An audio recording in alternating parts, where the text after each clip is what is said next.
So, good evening, everybody. Let's start with our meditation like we always do. And so again, I won't go into the details because I am confident that you're all doing this meditation and becoming very familiar with it. So you can fill in the details yourself.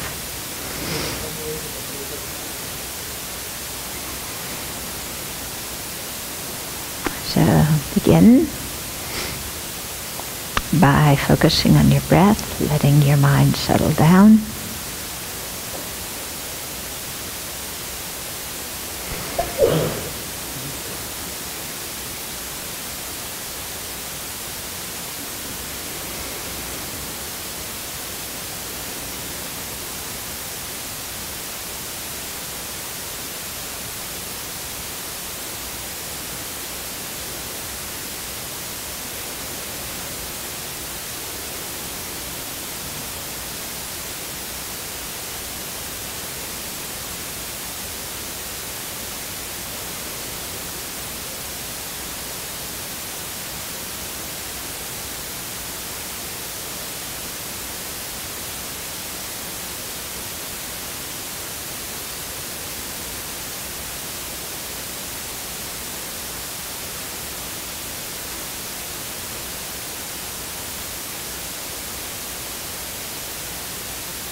Then in the space in front of you, visualize the Buddha, his body made of golden light,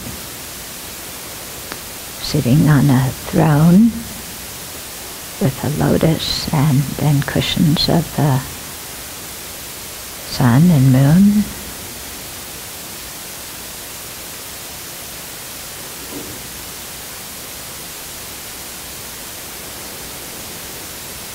And he's surrounded by your own personal teachers in front of him, and then the lineage lamas on either side and in back of him. And all of those are surrounded by the deities, the 4 classes of Tantra,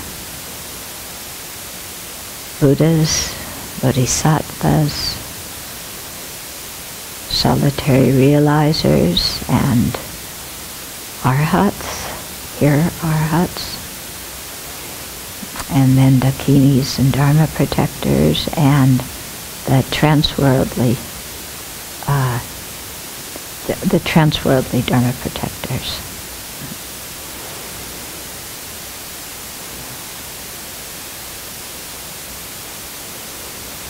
So you're in the presence of a huge assembly of holy beings, all of whom are looking at you with compassion and acceptance, and who really want to help you on the path, who really want to see you be free of samsara and become a fully awakened Buddha.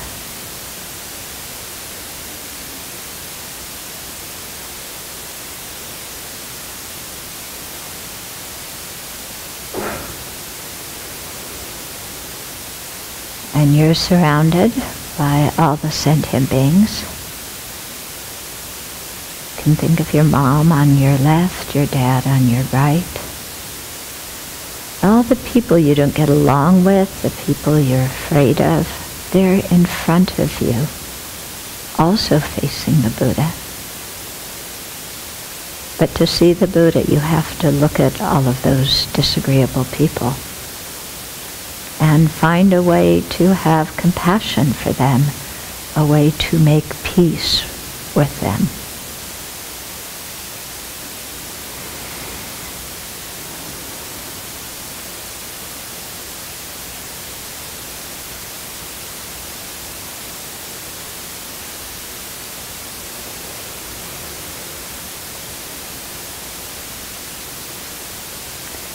And then as we recite the various verses, generate the feeling that is expressed in those verses, and think that you're leading all the sentient beings around you in generating those thoughts and feelings as well.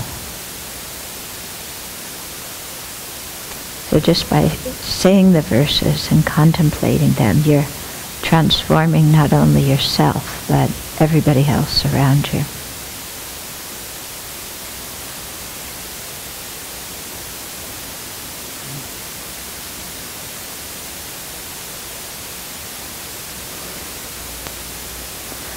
I take refuge until I have awakened in the Buddha, the Dharma, and the Sangha.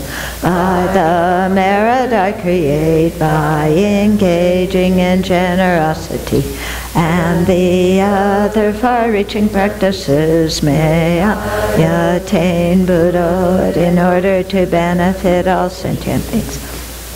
Take refuge till I have awakened in the Buddha, the Dharma, and the Sangha. By the merit I create by engaging in generosity and the other far-reaching practices, may I attain Buddhahood in order to benefit all sentient beings. I take refuge until I have awakened in the Buddha, the Dharma, and the Sangha. By the merit I create by engaging in generosity and the other far-reaching practices, may I attain Buddhahood in order to benefit all sentient beings. May all sentient beings have happiness and its causes. May all sentient beings be free of suffering and its causes. May all sentient beings not be separated from sorrowless bliss. May all sentient beings abide in equanimity, free of bias, attachment, and anger. Reverently I prostrate with my body, speech, and mind, and present clouds of every type of offering, actual and mentally transformed. I confess all my imperfections accumulated since beginningless time, and rejoice in the virtues of all holy and ordinary beings. Please remain until cyclic existence ends, and turn the wheel of Dharma for sentient beings.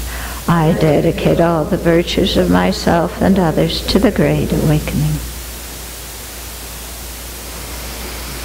This ground anointed with perfume, flowers strewn Mount Meru, four lands, sun and moon, imagined as a Buddha land and offered to you. May all beings enjoy this pure land.